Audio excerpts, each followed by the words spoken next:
y vamos a abrir en Mateo 16, Mateo capítulo 16. Abrimos nuestras Biblias, el Evangelio de Mateo, capítulo 16, verso 24. Es un versículo bastante conocido. Me dice un fuerte amén cuando lo tenga. Leemos la palabra de Dios en el nombre del Padre, del Hijo y del Espíritu Santo. Y dice: entonces Jesús dijo a sus discípulos: si alguno quiere venir en pos de mí, niéguese a sí mismo y tome su cruz y sígame. Leámoslo todos juntos. Entonces Jesús dijo a sus discípulos: si alguno quiere venir en pos de mí, niéguese a sí mismo y tome su cruz y sígame. Señor, te damos gracias por la oportunidad que nos das de recibir tu palabra. Gracias por permitirnos estar con vida un día más, Señor. Queremos, Señor, que nuestros oídos espirituales estén receptivos, Señor, a tu palabra y que podamos aplicarla, Señor, en el momento oportuno. Que sea una semilla que dé fruto, Señor. Queremos ser, Señor, no solo oidores, sino hacedores. Háblanos, Señor, y danos revelación e iluminación con tu Espíritu Santo para que podamos, Señor, aplicar esta palabra a nuestra vida diaria. Te damos gracias, en tu nombre oramos.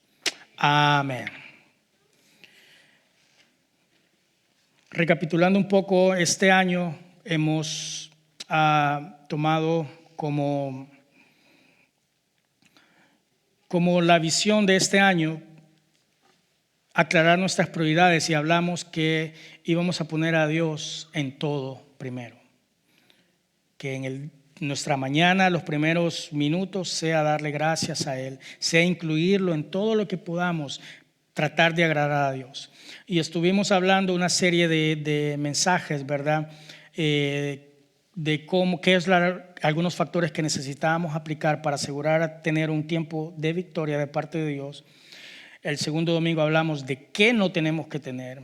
Y el domingo anterior estuvimos haciendo una confrontación espiritual para que nos analizáramos en realidad cómo podemos estar bien delante de Dios, ¿verdad? ¿Cuál debería ser nuestra actitud comparándonos con la palabra de Dios?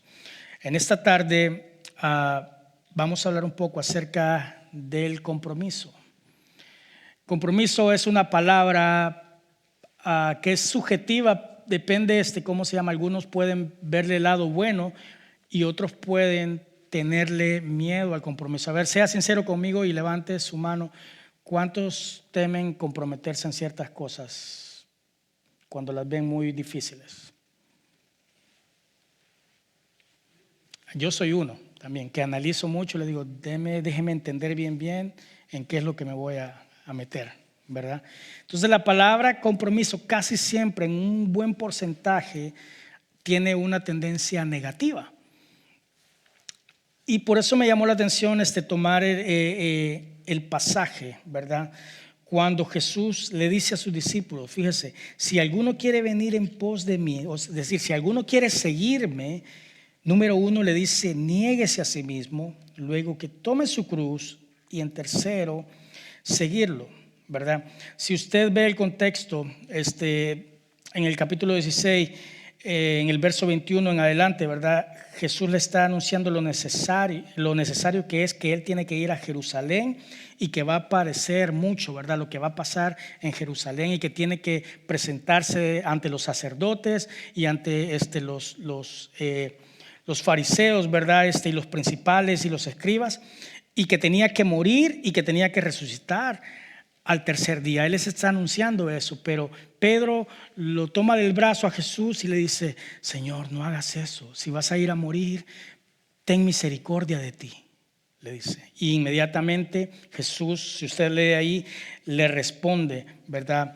Que se aparte, ¿verdad? El Satanás, ¿verdad? En el que no eran las palabras en realidad de Pedro, sino que el pensamiento que él quería poner, ¿verdad? Ahora, el problema aquí es cuando Jesús prácticamente le está diciendo a Pedro que no sea egoísta, que no piense emocionalmente solo en en el entorno que tienes, sino que hay un propósito mucho más grande, que es ir a la cruz, ¿verdad? Que era la misión de Jesús. Ahora, fíjese bien, luego más adelante Jesús, ahí es donde cita en el verso 24, y le dice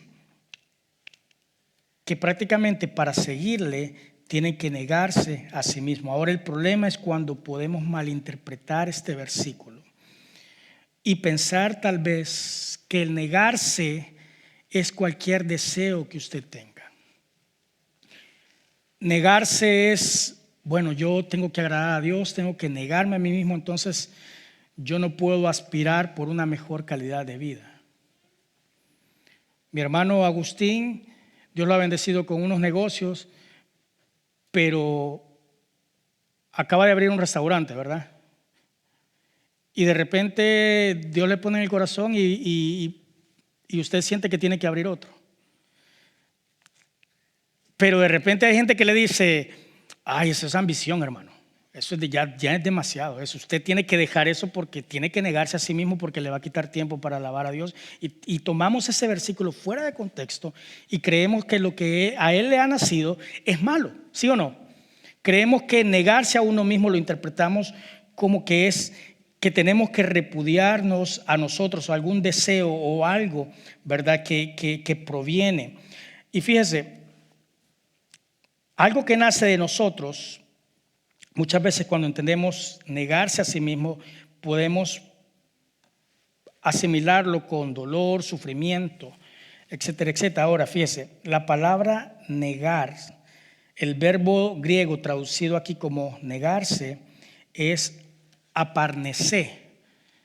Aparnesé es el verbo que se ocupa en griego en la palabra niéguese. Y es interesante cómo ese mismo verbo, esa misma palabra, se ocupa más adelante. ¿Se acuerdan cuando Pedro negó a Jesús? Se utiliza exactamente la misma palabra, niéguese, negar. En esa aplicación, en ese contexto, podemos entender que prácticamente Pedro está negando a Jesús, es decir, está negando ¿qué? La relación con Jesús. Cuando Pedro niega a Jesús, él dice, yo no tengo nada que ver con este hombre. Yo no tengo nada que ver con Jesús. Él está negando el ¿qué? La relación. Fíjese bien, este verbo tiene matices de relación, o se puede decir así como de disociación es la palabra correcta. Disociación es lo que se traduce en español. ¿Qué es lo que le quiero decir? Cuando Jesús prácticamente está diciendo en el mismo verbo, cada uno niéguese a sí mismo, no está diciendo que somos malos, o sea, ustedes tienen que repudiarse para poder seguirme. No, está hablando acerca de la disociación, es decir, cada uno apártese de lo que lo está atando más. ¿Me está entendiendo? Quiere decir que tenemos que disasociarnos si estamos atados a un vicio o algo que va en contra de las enseñanzas de Jesús. Él lo que quería decir es que nos apartemos, cada quien niéguese a sí mismo, viene la palabra disociación, ¿verdad? Apartarse de eso. Es decir, cada uno deje eso que lo está atando más. En otras palabras, lo podemos decir que Jesús está preguntando a quién le debemos lealtad, a Él o a las cosas del mundo, para poder seguirlo. Cada uno niéguese a sí mismo. Es decir, usted se puede preguntar, ¿qué en realidad me está atando o está compitiendo más que seguir o aprender de Dios? Y ahí es donde viene el verbo aparnese, ¿verdad? Se puede interpretar como negar la verdad de una afirmación, pero casi siempre tiene matices que se asocian o se relacionan con una persona, ¿verdad? Otra traducción que se podría entender es como repudiar o renunciar, ¿verdad? Es el verbo que se está utilizando. Entonces, negarse prácticamente viene a hacer como desligarse de algo primordial. Jesús no está haciendo la declaración, como repito una vez más, si somos malos o sino con quién estamos más estrechadamente asociados. ¿A quién le debemos lealtad? ¿A Él o a nosotros mismos? Entonces, el negarse no es cuando dice tome su cruz, ¿verdad? No es una sola vez, sino lo está aplicando como un consejo para hacer una práctica que se lleva a diario. Se nos llama a levantar ocasionalmente una cruz, no física, sino un estilo de vida. Amén. Muchos hablaríamos y todavía seguimos preguntando, ¿pagaríamos el precio de seguir a Jesús? Pero en la vida de un cristiano, eso ya no tiene que ser la pregunta para debatir. Sino la pregunta correcta que deberíamos de formular sería, no es el costo de seguir a Jesús, sino nuestra decisión o disposición de seguirle sin importar el costo. Esa tendría que ser nuestra perspectiva, ¿verdad? Ya no se debe enfatizar el costo alto o no, sino que tenemos que entregar toda nuestra vida a Dios completamente. Amén. Yo quiero que vaya a sus Biblias en Lucas 9. Lucas 9, del verso 57 al 62. Encontramos ahí diferentes tipos de respuestas basadas en las actitudes de estas personas cuando Dios los está llamando. En Lucas 9, 57 al 62, dice: yendo ellos, uno le dijo en el camino: Señor, te seguiré a donde quiera que vayas. Y Jesús le dijo: las zorras tienen guaridas y las aves de los cielos nidos, mas el Hijo del Hombre no tiene dónde recostar la cabeza. Verso 59. Y dijo a otro: sígueme. Y él le dijo: Señor, deja que primero vaya y entierre a mi padre. Jesús le dijo: deja que los muertos entierren a sus muertos, y tú ve y anuncia el reino de Dios. Verso 61. Entonces también dijo a otro: te seguiré, Señor, pero déjame que me despida primero de los que están en mi casa. Y Jesús le dijo: ninguno que poniendo su mano en el arado mira hacia atrás es apto para el reino de Dios. Hermano y hermana, hacer compromiso desde toda la vida ha sido una de las responsabilidades humanas, si usted se da cuenta, en todos los aspectos. El cónyuge, ¿verdad? Los que están casados hacen un compromiso, ¿verdad? Se casan y hacen un compromiso. Hacen un compromiso con los hijos, con la familia, con la comunidad, con la iglesia, el trabajo, con las leyes. Y el compromiso para con Dios también es una responsabilidad de aquellos que solo comprenden la abundante gracia que Dios ha derramado en nosotros. En lo que acabamos de leer en Lucas 9, del 57 al 62, encontramos a 3 personas que no aceptaron comprometerse con Jesús para ser sus discípulos con la misión que Él les estaba dando. Y en esta tarde solo le voy a mencionar 3 puntos que podemos ver. Número 1, disposición. Podemos ver en esta palabra que la falta de disposición, ¿para qué? Falta de disposición de qué? Salir de nuestras comodidades. Todos llevamos una rutina, un estilo de vida, pero cuando de repente estamos anunciando ahorita ya vamos a poder reunirnos para orar, viene la primera señal y falta de compromiso. Yo no voy a comprometer mis viernes. Hoy es viernes y el cuerpo lo sabe, dicen algunos. No queremos comprometer nuestras emociones, nuestra, ¿verdad? La rutina que tenemos, porque no estamos dispuestos, pero no tenemos disposición. Y esto es lo que pasa, ¿verdad? En el primer caso, cuando leemos en el verso 57, dice: yendo uno le dijo en el camino: Señor, te seguiré a donde quiera que vayas. Bien emocionado. Y fíjese la respuesta de Jesús: Y le dice Jesús: las zorras tienen guaridas y las aves de los cielos tienen nidos, mas el Hijo del Hombre no tiene dónde recostar la cabeza. Fíjese, primero observamos que esta persona no había sido invitada, sino que esta persona salió del montón, no había sido invitado a seguir a Jesús, pero él saltó de ahí y dice: Señor, yo te voy a seguir, yo te quiero seguir, Señor, a donde quiera que tú vayas. Y Jesús inmediatamente detecta la emoción, el emocionalismo.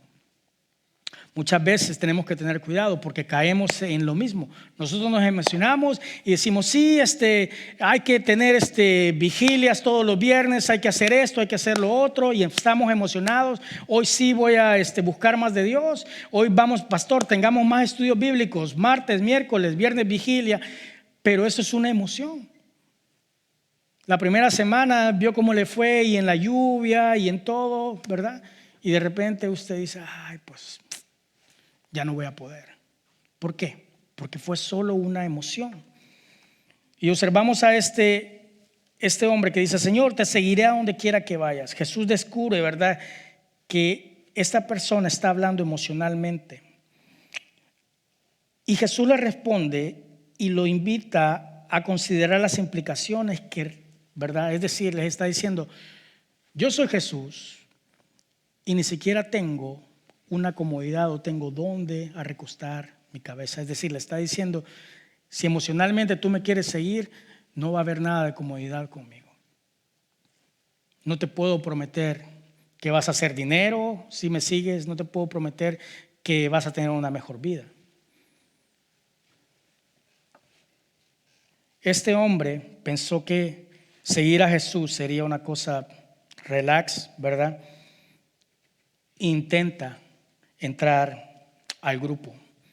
Jesús le dice: yo, el Hijo del Hombre, no tengo ni siquiera un sitio donde descansar.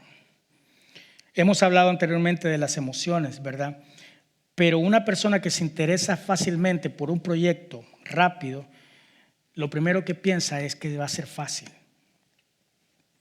Ahora, por eso Jesús lo puso sobre aviso, ¿verdad? Y le dice: por si acaso, ¿verdad?, no estás seguro en lo que te estás metiendo, le empieza a decir. Me recuerda a cuando él habla con el hombre, el joven rico, ¿se recuerda? Bien emocionado le dice: ¿y qué tengo que hacer? Vende todo lo que tienes, dale a los pobres. Ya no le gustó. Él quería que Jesús le dijera otra cosa, pero cuando le tocó, ¿verdad?, lo que más le dolía, dijo: oh, pues tristemente no te puedo seguir porque no estoy dispuesto. Disposición, la falta de disposición para seguir a Jesús, ¿verdad? Ahora,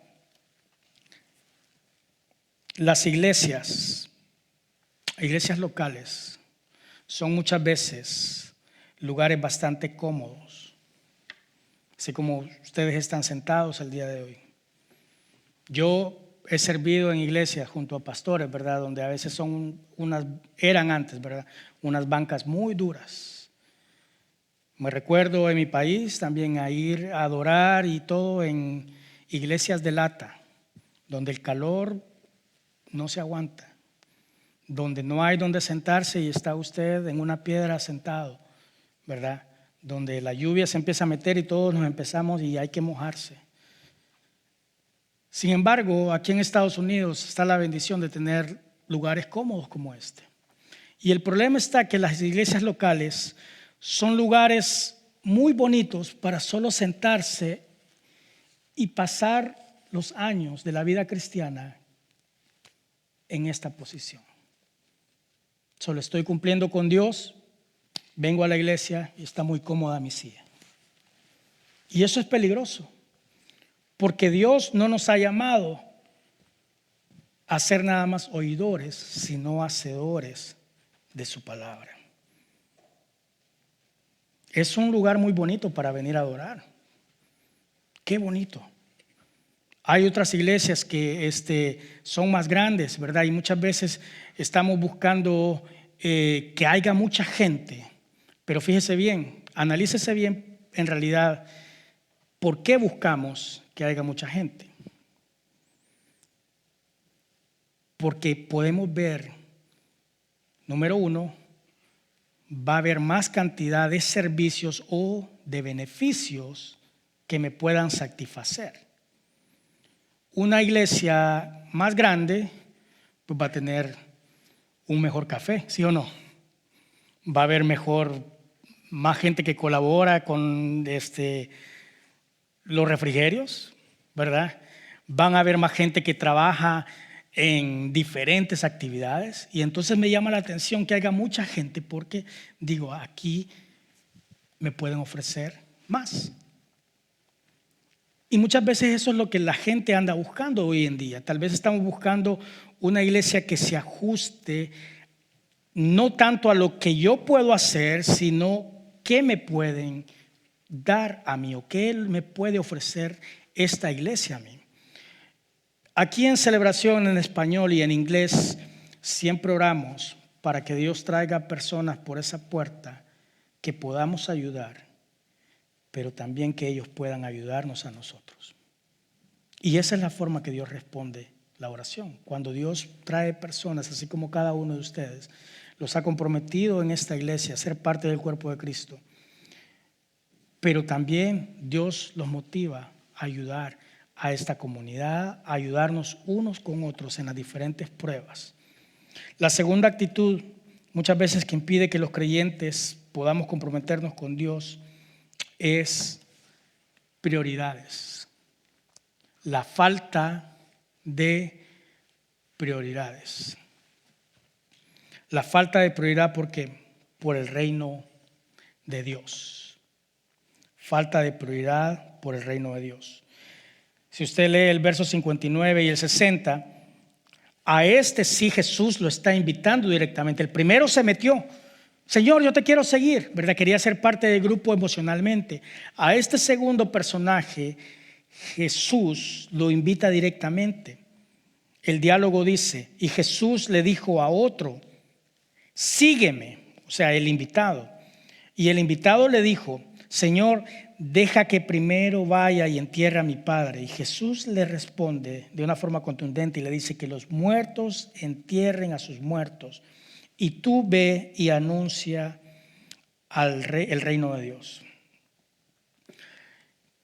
Es evidente que a esta persona no se le había muerto su padre y ese día no tenía que acudir a la sepultura, sino que dicen algunos a personas que han estudiado profundamente estos textos que probablemente era una persona de edad avanzada que padecía tal vez alguna enfermedad, tal vez terminal, o no se le daba mucho tiempo de vida, ¿verdad? Y el hijo se deja llevar más, y como lo haríamos cada uno de nosotros, creo yo, y es válido, nuestros sentimientos, ¿verdad? El hijo adopta una postura sentimentalista y él dice, aprovecha, ¿verdad?, para expresar la gratitud a Jesús por haberlo invitado, ¿verdad?, a ser su discípulo, pero le intenta explicar, ¿verdad?, que no puede seguirlo por causa, ¿verdad?, moralmente justa, porque tiene que hacerse cargo de su padre. Ahora, con respecto a este primer personaje, Jesús solamente está presentando una excusa. Muchas veces cuando se nos invita a participar o a hacer algo, a tener un privilegio, y no queremos comprometernos, como pastor, no tal vez de mucha experiencia, pero siempre escucho la frase, déjeme orar primero, ¿verdad? Y esa oración pasan 1, 2, 3 meses, ¿verdad? Yo digo, qué ferviente oración tan larga, ¿verdad? Pero muchas veces decimos eso nada más porque no queremos el compromiso, ¿verdad?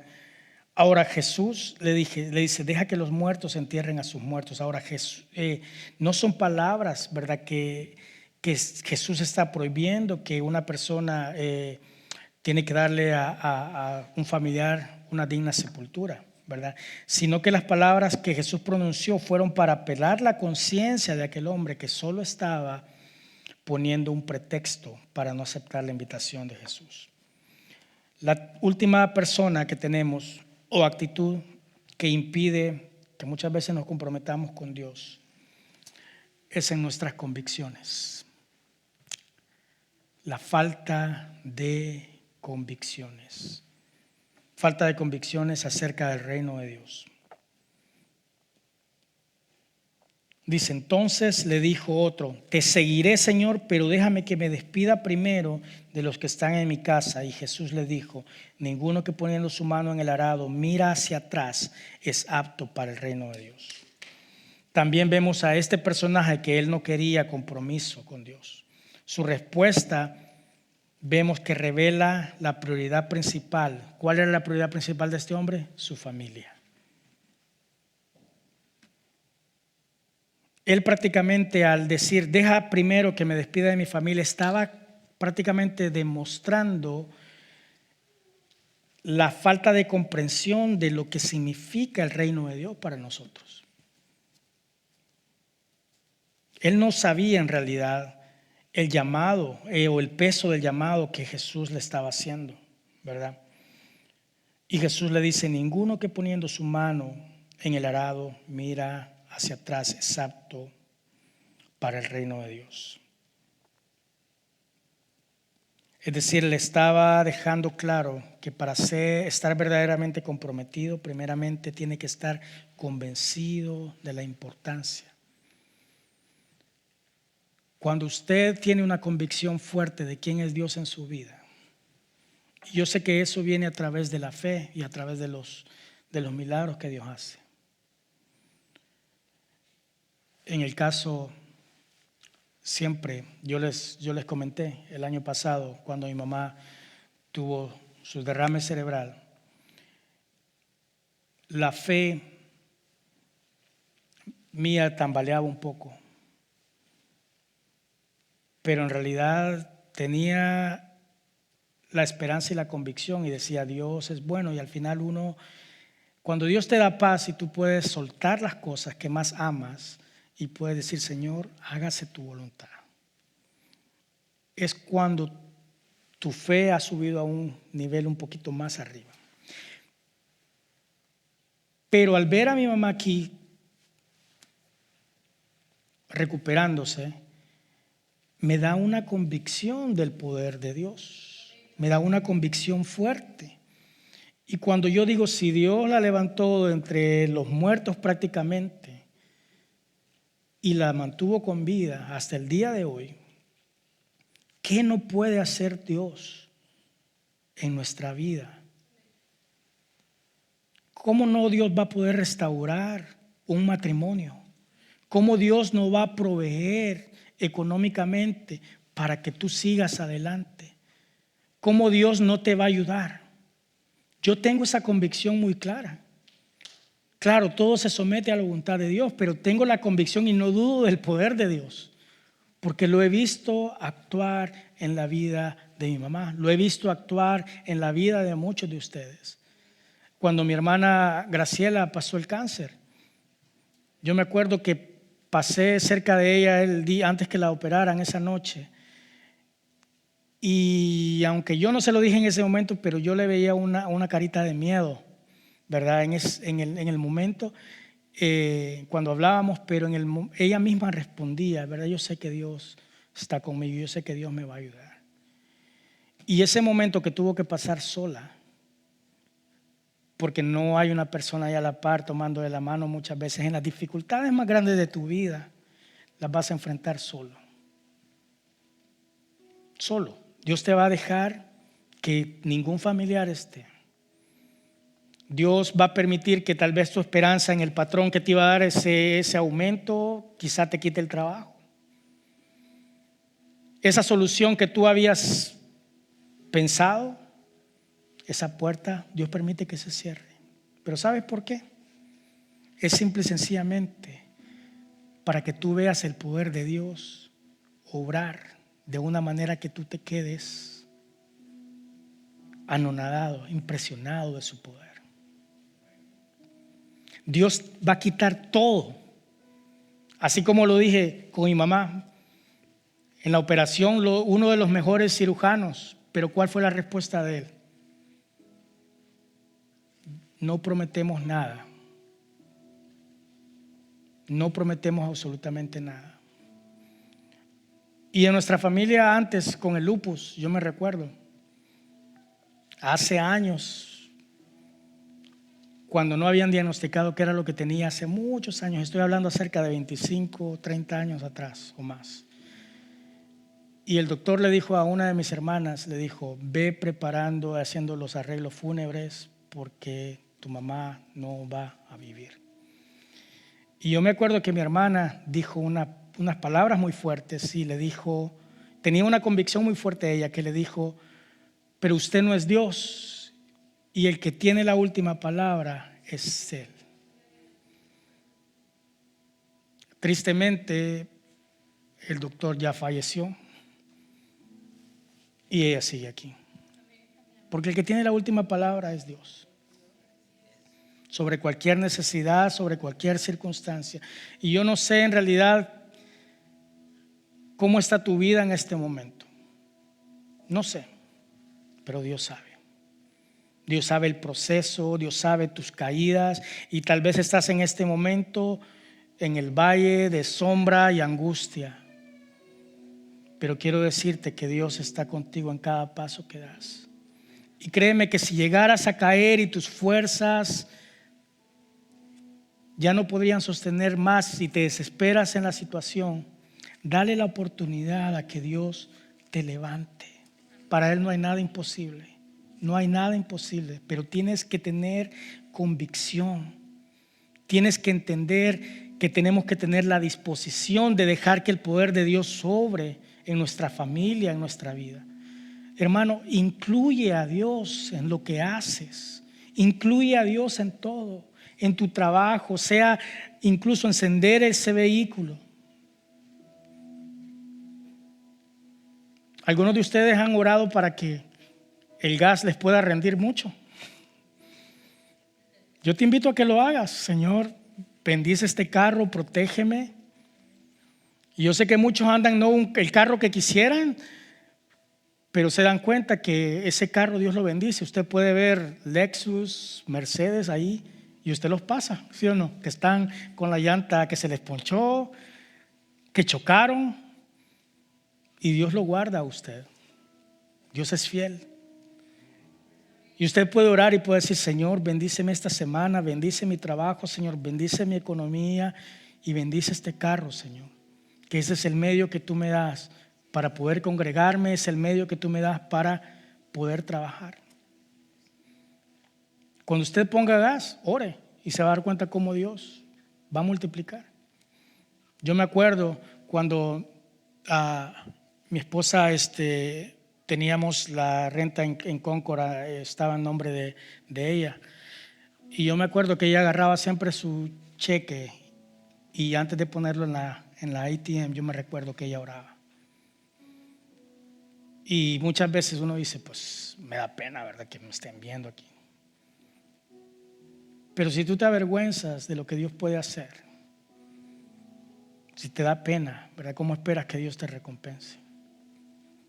Uno tiene que ser siempre fiel a Dios, sobre todo. Aunque otros se burlen, aunque la familia se burle, usted siga siempre poniendo a Dios en primer lugar.